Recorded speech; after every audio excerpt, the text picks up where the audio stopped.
Oye, pues ya estamos aquí. Gracias, Carlos, por estar con nosotros. Un placer. Ya les he puesto un poco bueno, pues te he presentado un poco, ¿no? Y les he dicho lo que conozco de ti, pero también es cierto que tampoco necesito conocer mucho de ti para ver si vibramos o no vibramos en la misma onda.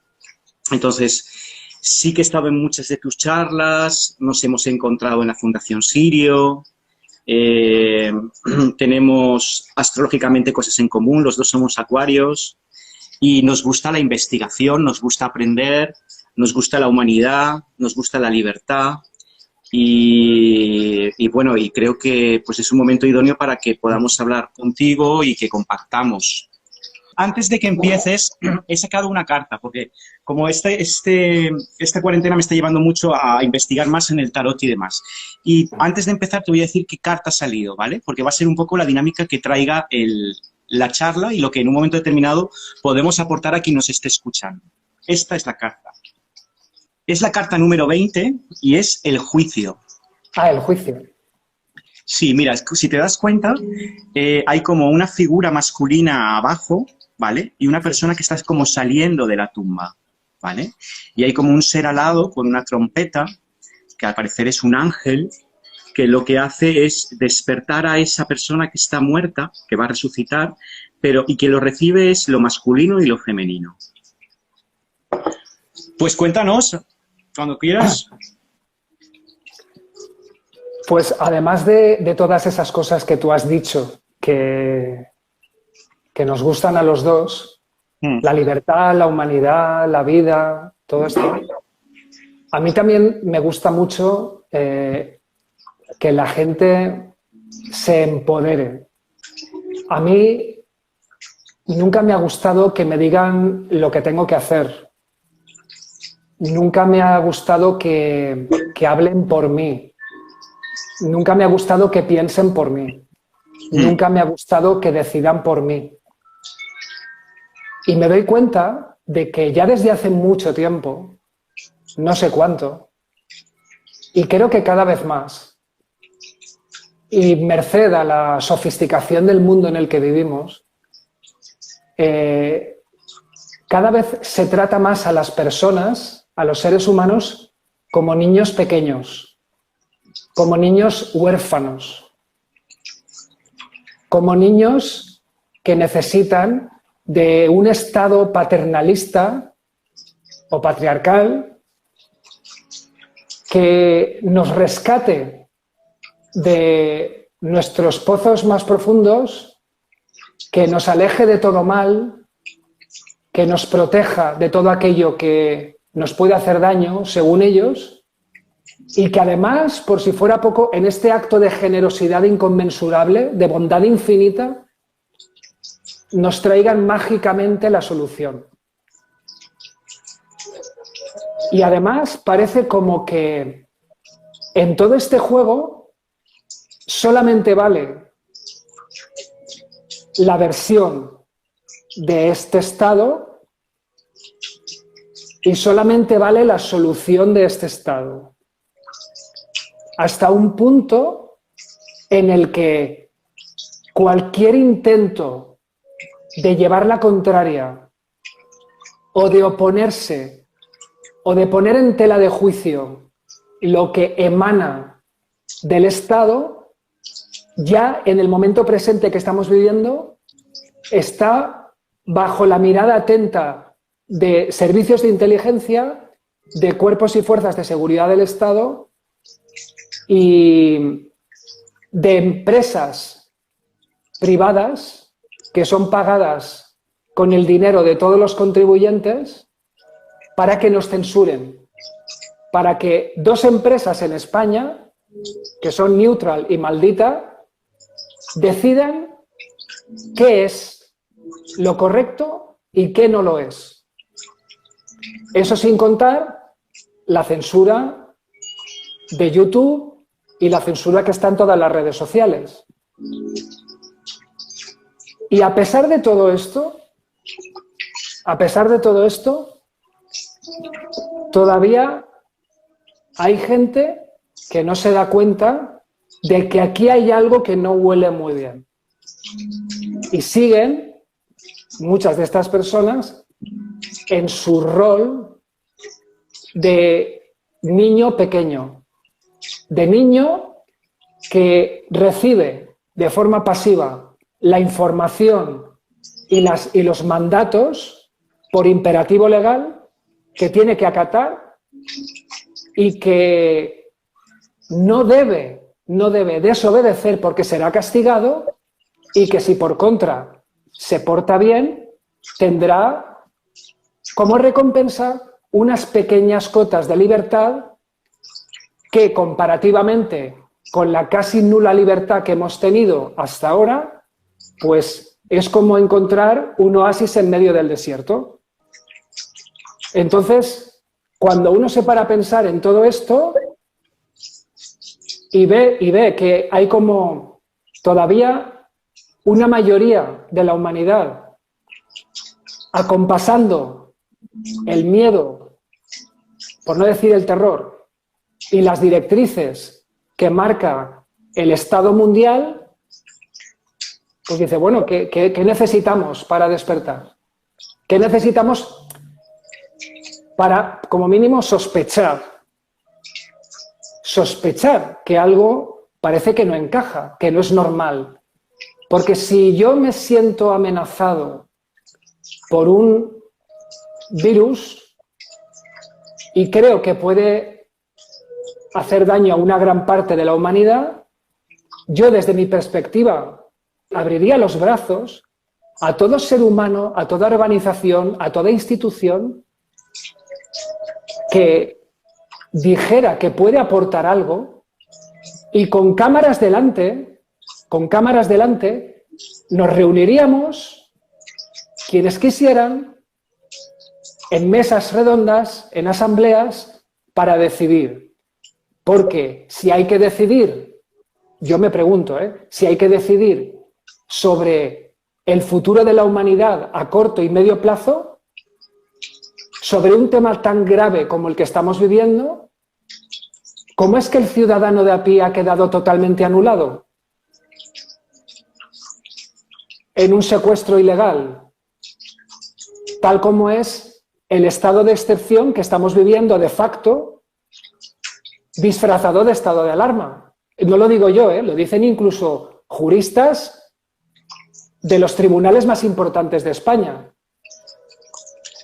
Ellos saben mucho más que yo de esto.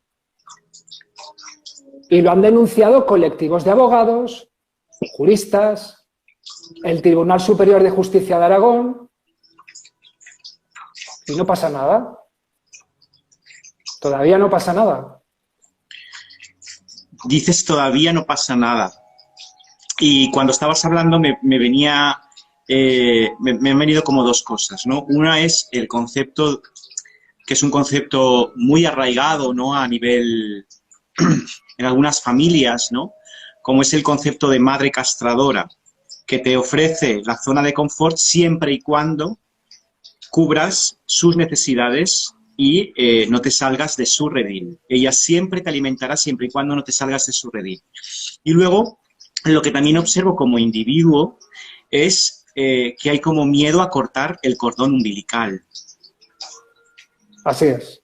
¿Al Estado le interesa el cordón umbilical? Si te paras a pensarlo. Claro, pero como tú decías, dices, ¿cuánto tiempo vamos a tardar, no? Y yo sospecho que eso va a depender de la necesidad como individuo dentro de la sociedad a sentirte más vulnerable. O sea, cuando nos sentimos vulnerables, empezamos a preguntarnos qué he construido que realmente me hace sentir así.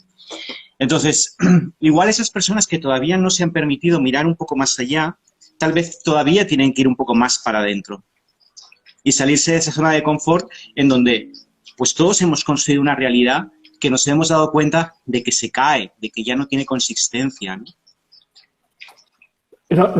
Pero nosotros, la sociedad se da cuenta de que todo esto que estamos viviendo implica por parte del ciudadano de buena fe un permanente acto de fe. Porque otra cosa sería que dijéramos, a ver, la humanidad está amenazada por una invasión de ratas mutantes que cada rata pesa 50 kilos. Entonces diríamos, bueno, el enemigo se ve claramente. Lo vemos, lo localizamos, lo ubicamos, vemos cómo se acerca, pero aquí estamos hablando de un enemigo invisible. Y todos los días, todo esto es un acto de fe, a pesar de que todos los días surgen noticias, sobre todo por Internet, no en los medios oficiales ni en los medios de masas, pero todos los días los que nos informamos por Internet, vemos cómo surgen noticias, a veces en tropel, de cosas que no encajan, que son altamente sospechosas. Test que salen defectuosos, comisiones que se cobran, empresas que son las que proveen este material que no tienen ninguna ubicación.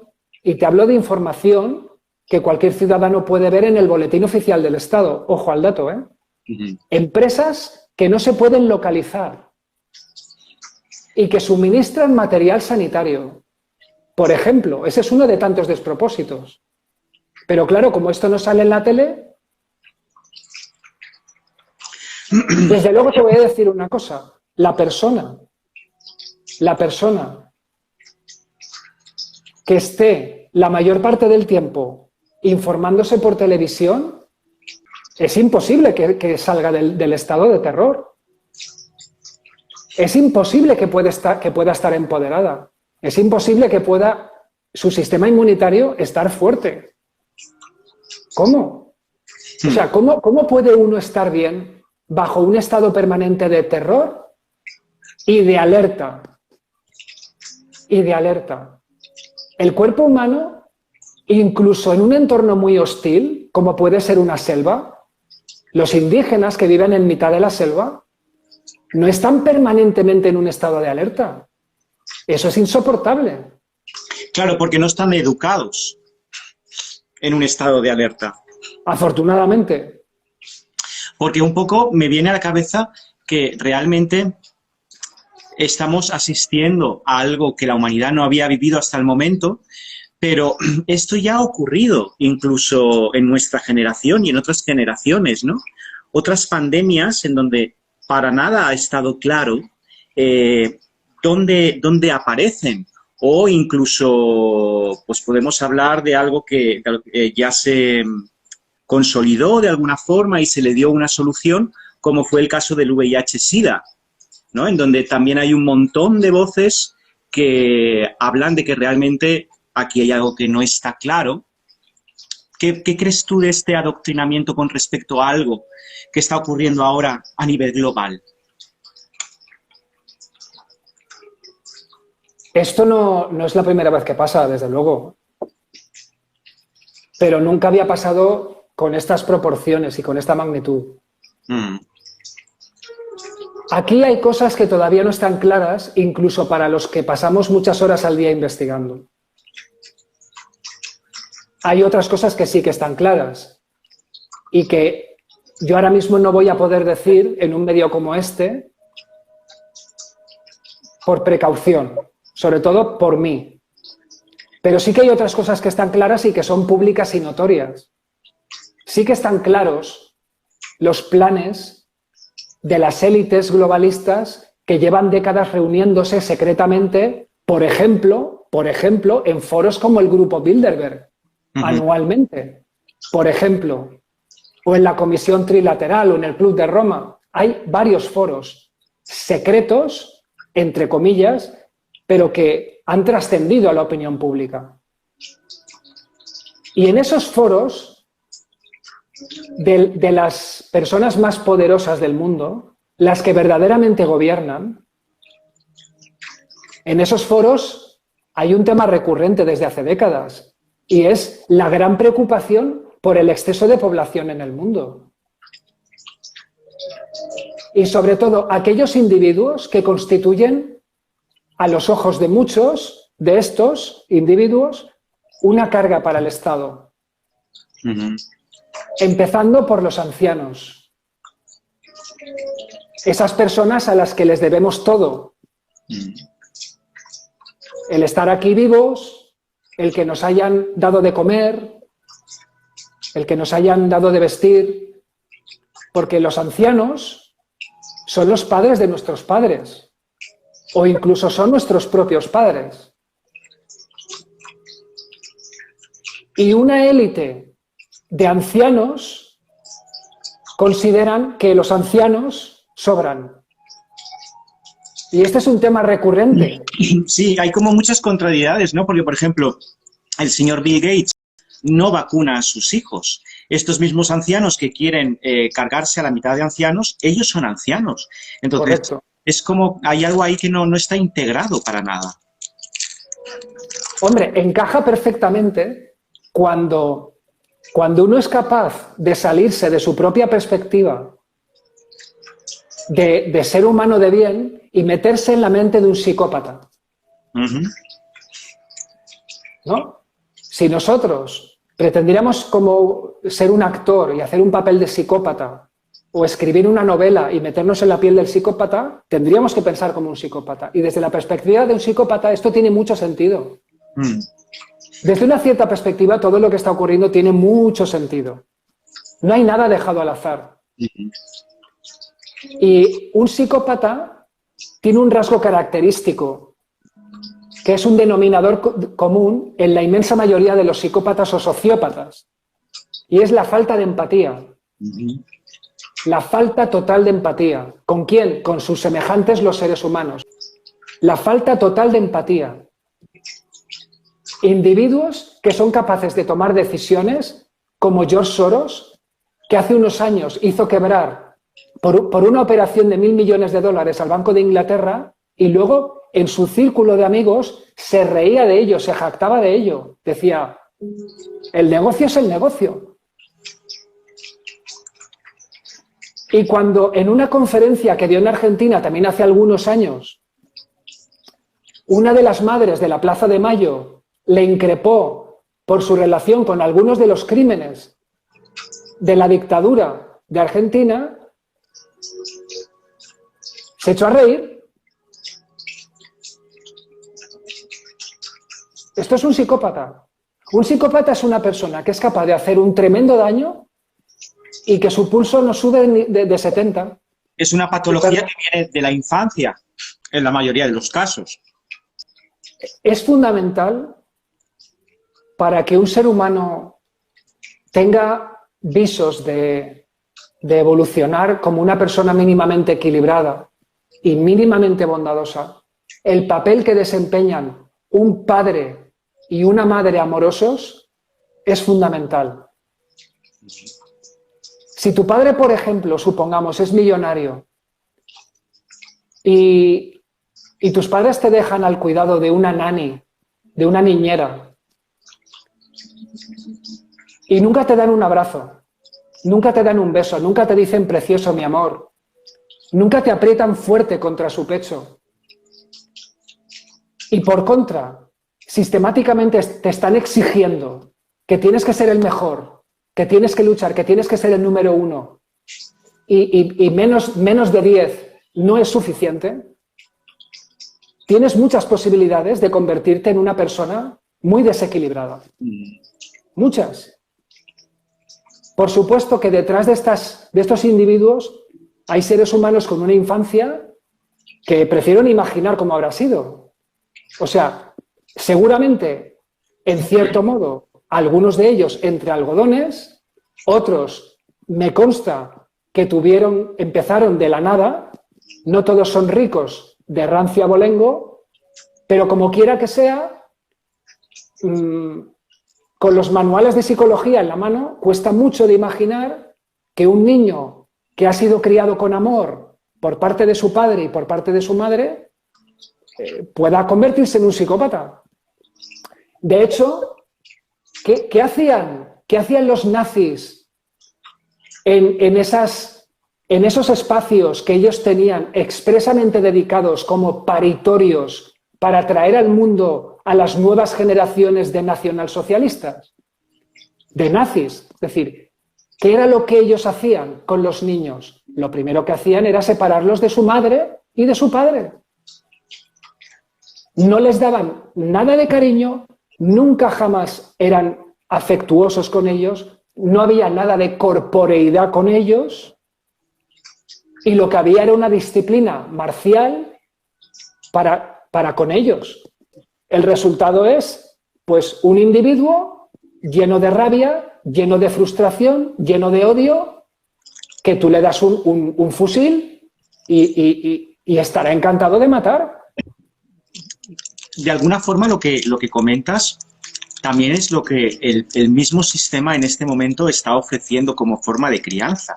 O sea, tener hijos en donde realmente no me responsabilice de tener un trato directo con ellos, ¿no? Es como que la misma educación, la enseñanza, los padres es como que tienen los hijos, pero quien los crían son los abuelos. Evidentemente no se hace como se hacía en las escuelas de los nazis, pero el sistema está planteado un poco desde el mismo lugar, ¿no? En donde realmente quien cría el hijo pues es o el abuelo o la abuela, y luego pues todo un sistema tecnológico que el niño tiene a su alrededor con el que pasa mucho más tiempo que con el propio padre o la madre, ¿no? Es como que nos están preparando ya o están preparando a la humanidad para que sea una humanidad mucho más vinculada con algo tecnológico y con algo humano.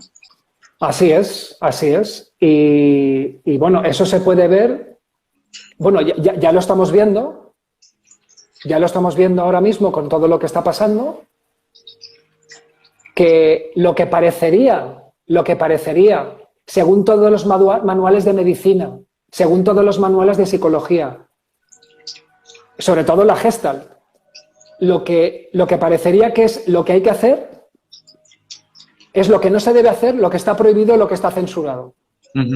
Ni se debe hablar de ello, que es el sentido común. Pero el modelo que fascina a estas élites dominantes es el modelo de China. Es el modelo chino. Una sociedad deshumanizada, subyugada a un totalitarismo solamente superado por Corea del Norte, y donde una sociedad hipertecnificada controla mediante algoritmos de inteligencia artificial prácticamente todo lo que hace el individuo, incluso dentro de sus propias casas. Si este es el modelo que queremos de sociedad, bueno, pues nada. Lo que pasa es que aquí, si te fijas, hemos vivido en la ilusión de una falsa democracia. El pueblo nunca ha gobernado. Lo más parecido en el planeta Tierra a una democracia es lo que viven en Suiza, y se acabó, y pare usted de contar, ya no hay más. Lo demás es una ilusión. La gente cree que vota cada 4 años. Si un partido puede ganar, gana. Si debe ganar, haremos que gane.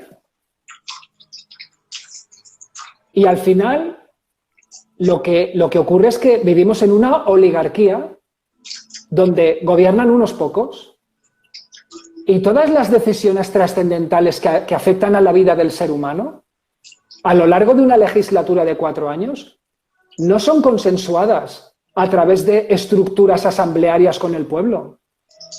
No. Deciden sobre ello representantes políticos de alto nivel y técnicos que ni siquiera han sido refrendados en unas urnas. Y es ahí donde yo digo que la sociedad se comporta sumisamente ante un poder estatal que hace y deshace a su antojo. Dejando aparte cualquier color político, porque estamos hablando, por supuesto, de un colectivo determinado al que se le ofrece el poder, ¿no? Que de alguna forma también es un esquema que se ha repetido siglo tras siglo, y se ha ofrecido el poder a los políticos, se ha ofrecido el poder a las religiones, al estamento judicial, pero claro, es como que eso en los últimos años se ha podido poner en duda, pero nunca se ha puesto en duda, o por lo menos así a gran escala, lo que estamos viendo ahora, que es el poder sanitario, por decirlo de alguna forma, está siendo muy movilizado porque da la sensación que es mucho más comprometido saber a quién le ofrezco la posibilidad de sanarme antes que responsabilizarme de mi salud, que es como realmente han funcionado todas las culturas milenarias y han entendido la enfermedad y la salud como algo realmente de cultivo interior que no se soluciona, sino que realmente tú entrenes a tu cuerpo para tener una estabilidad de salud. Aquí sí que hemos buscado un salvador, alguien con una bata blanca que nos diga qué es lo que tengo que tomar o cuánto tiempo me queda de vida. Entonces, lo que está ocurriendo, ¿no sientes que desenmascara incluso también esa gran figura de Salvador? Es la figura que proviene de una época remota en la cual el médico era un salvador, como también el científico viene de una época remota en la cual buscaba la verdad y buscaba ayudar a la humanidad. Uh-huh. Pero cuando detrás de la ciencia o de los estamentos médicos hay multinacionales que controlan, ya no hay independencia. Lo que hay son intereses. Y volvemos una vez más a la figura infantilizada del ser humano frente a la salud. Lo que propone el Estado es que el individuo delegue la responsabilidad de la salud en los técnicos que propone el Estado, que son los que han estudiado y los que tienen la legitimidad legal para decidir qué es bueno y qué es malo. Y es todo más de lo mismo. El individuo queda completamente anulado. Uh-huh. No solamente no puedes decidir con qué te tienes que curar, sino ni siquiera, o sea, tú ahora te metes en YouTube o en las redes sociales y tú cuelgas algo que ponga en entredicho o que simplemente mencione algo que tiene que ver con lo que está pasando y ya tienes abajo un enlace a la Wikipedia que te indica que consultes antes primero la fuente oficial. Esto ha venido con todo el proceso este que estamos viviendo ahora. Esto es nuevo. Nuevo, sí. Parece que hay un interés muy, muy especial y muy vivo, por no decir ardiente, en que la gente solamente se fíe de la versión oficial. ¿Por qué? Si vosotros estuvierais haciendo una política transparente, ¿qué miedo tendríais de que la gente pueda tomar sus propias decisiones? Tú fíjate que yo llevo más de 25 años curándome con medicina natural y siguiendo un estilo de vida saludable. ¿Tú te imaginas que yo me dedicara a imponer?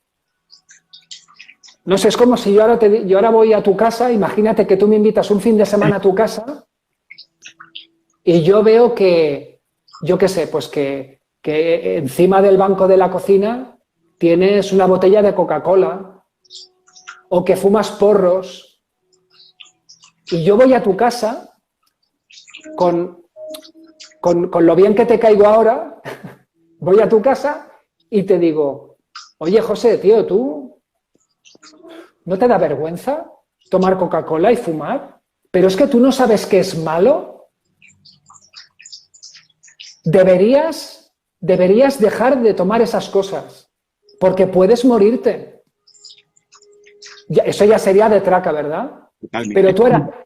Pero tú imagínate, pero tú ahora imagínate que yo te dijera, que estando en tu casa yo te digo, mira, como hagas eso te voy a denunciar.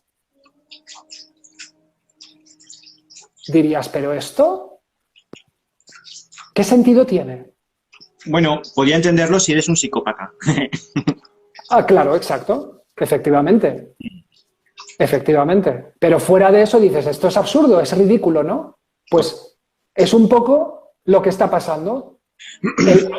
El gran Estado nos dice toda una serie de cosas, mañana puede decir otras distintas y debemos creerle. Debemos creerle. El Estado no te dice, tú saca tus propias conclusiones. El Estado nunca jamás te va a decir una frase que te empodere como individuo. Nunca jamás te van a decir, y menos en el momento en que nos encontramos, algo como estos son nuestros hechos, ustedes contrástenlos con otras fuentes y saquen sus propias conclusiones. ¿Por qué? Porque estamos en una situación en la que se nos dice que todo puede ser un peligro potencialmente mortal. O sea, todo puede ser mortal. Entonces aquí hay que andarse con mucho ojo. Claro, sobre todo porque tal y como está planteado el juego, no es algo que tenga que ver conmigo, sino que ya yo he escuchado a muchas personas que no lo hacen por ellos, lo hacen porque conocen a personas mayores. Entonces entramos ya en el concepto de la teoría de la infección, que tendríamos que remontarnos muy hacia atrás para observar cómo se estructuró, ¿no? Aunque a muchas personas les parezca totalmente fuera de lo común, poder darse cuenta de que realmente es todo un concepto educativo.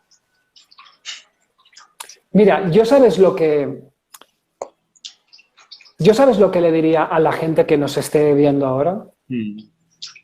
Que no crean ni una palabra de lo que yo estoy diciendo. Eso es muy tentador.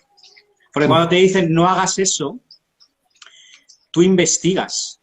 Entonces, desde ahí aparece la verdadera libertad, ¿no? Desde el no querer convencer a nadie. Simplemente yo aporto, tú aportas, y a partir de ahí cada uno se puede enfocar hacia donde quiera.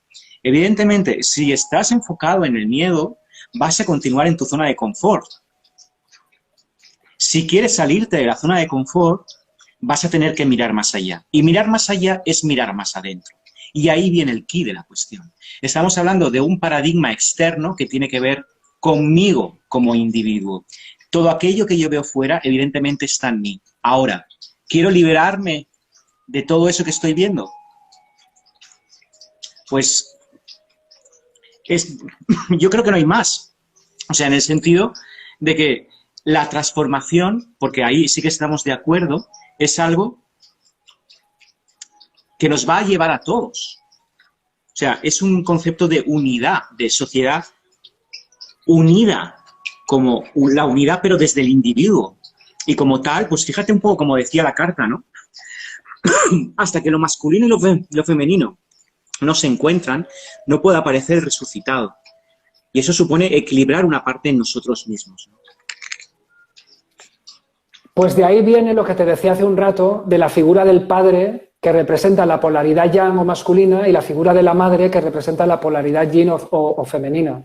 O sea, eso tiene que estar presente en el individuo. Un individuo empoderado no puede estar carente de esas dos polaridades. Tiene que tenerlas asumidas e integradas.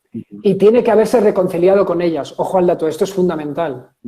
Uno tiene que haberse reconciliado con la figura de lo masculino y con el padre, y con la figura de lo femenino y de la madre, para desde ahí empoderarse. Y empoderarse significa para mí básicamente asumir la responsabilidad sobre tu vida. Te haces cargo de tu vida. No buscas, como un huérfano indefenso, no buscas el amparo y la protección y el consejo y la guía del Estado. Tú te buscas la vida para informarte, para cuidarte, para respetarte, para salir adelante, para gestionar tu salud, para gestionar todos los aspectos importantes de tu vida, tu economía, tu salud, tus relaciones interpersonales. No esperas a que el Estado te diga qué es lo que tienes que hacer, a cambio de prebendas, como se pretende hacer ahora. Porque está todo perfectamente pensado. Estas personas pueden ser muchas cosas, pero tontos no son. Eso te lo aseguro. Y lo que le interesa a ese gran poder es masas de individuos que sean dependientes del Estado, no independientes.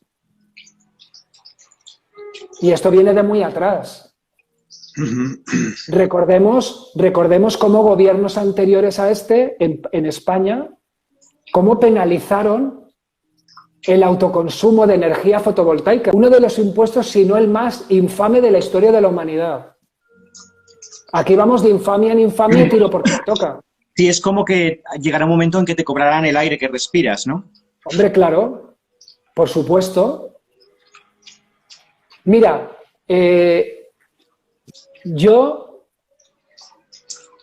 voy a confesar algo que me da vergüenza. Me da vergüenza, pero es la verdad. Y también porque el mundo en el que vivo, pues todavía no hay una alternativa a eso. No es como decir, quiero comprarme ropa y que no venga de China. Vale, pues ponte a buscar, ¿no? Ponte a buscar. Bueno, pues yo he utilizado Amazon, ¿no? Y por el servicio este Prime de que te lo envían rápido, que creo que pagas 30 euros al año, tienes acceso a Prime Video, que es como Netflix, pero en Amazon. ¿Tú sabes cuál es la última serie que ha subido Amazon a su plataforma estando en plena crisis del COVID? No.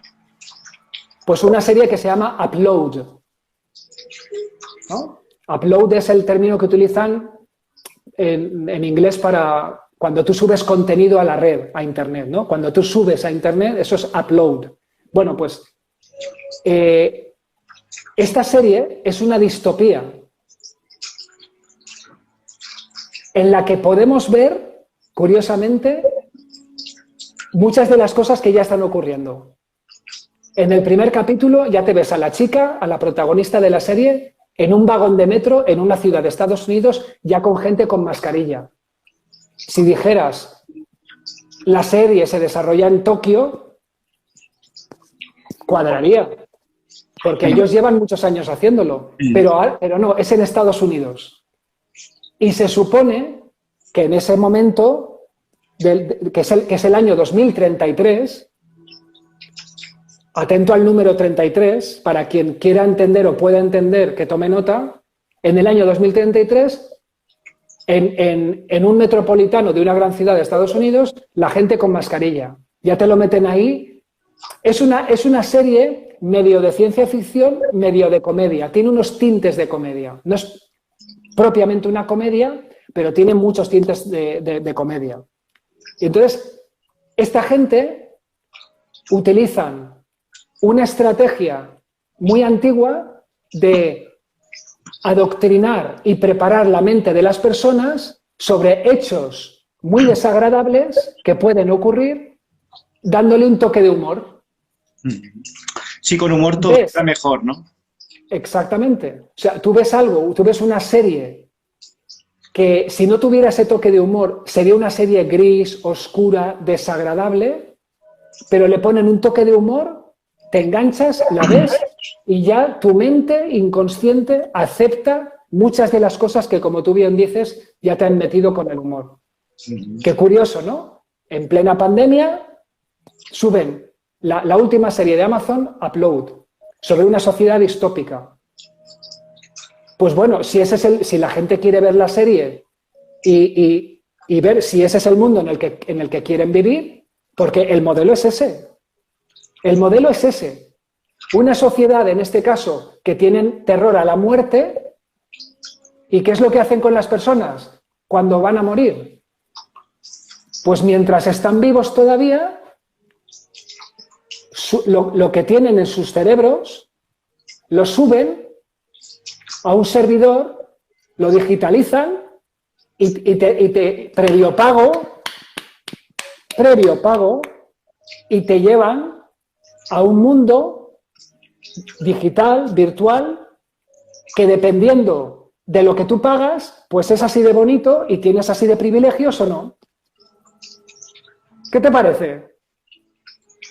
Pues me parece de juego de marcianitos, de videojuego.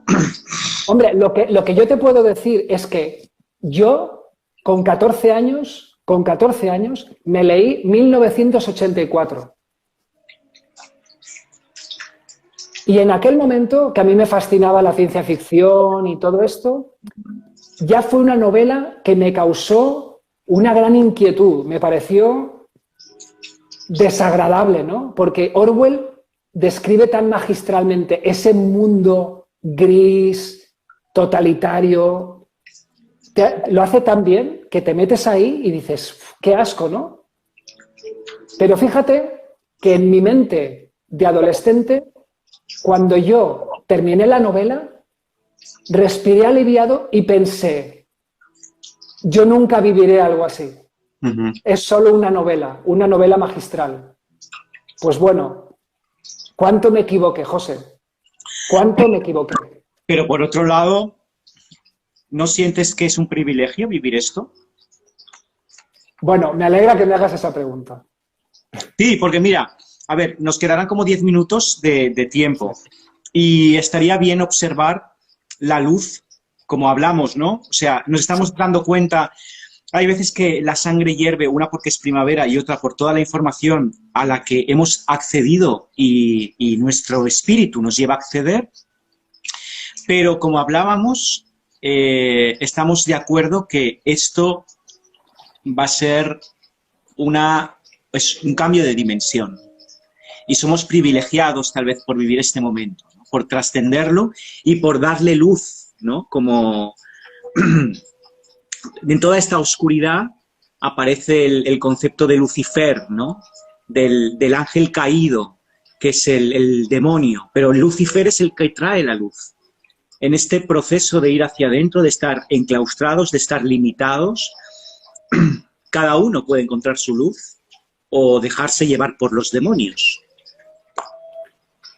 Pues sí, me alegra que hayas dejado esto para el final, porque en este hilo de empoderamiento que me encantaría que la gente asumiera, no puede faltar nuestra mente cuántica. Nosotros, cada uno de nosotros viene de serie, es un regalo, ¿no? Tenemos una mente cuántica.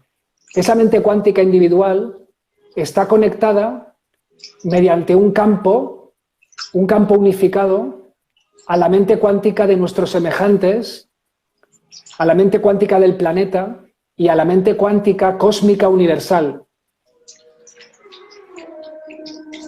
Y la mente cuántica funciona a través de la fe y de la emoción.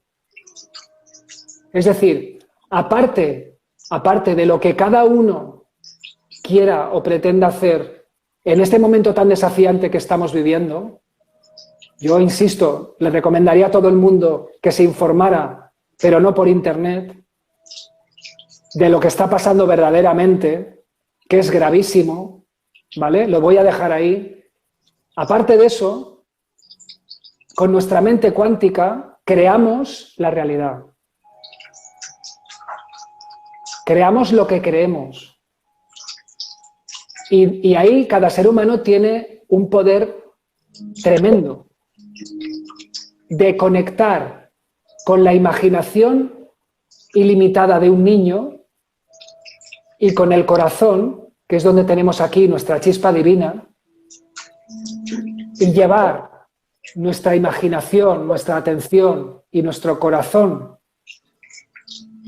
sobre todo al final del día, después de que hemos lidiado con todo lo que tenemos que lidiar, dedicar un espacio de tiempo para llevar nuestro ser, nuestra atención, nuestro corazón y nuestra mente cuántica, sobre todo, a ese mundo de libertad, de justicia, de paz y de prosperidad con el que muchos soñamos.